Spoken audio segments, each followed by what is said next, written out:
Nè bé ủa ăn khoai lang nha. Một tí xíu khoai lang thôi á nha. Nha, phải ăn nha.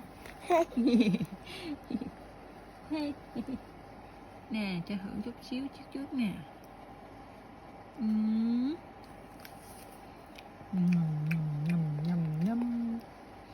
Nhầm con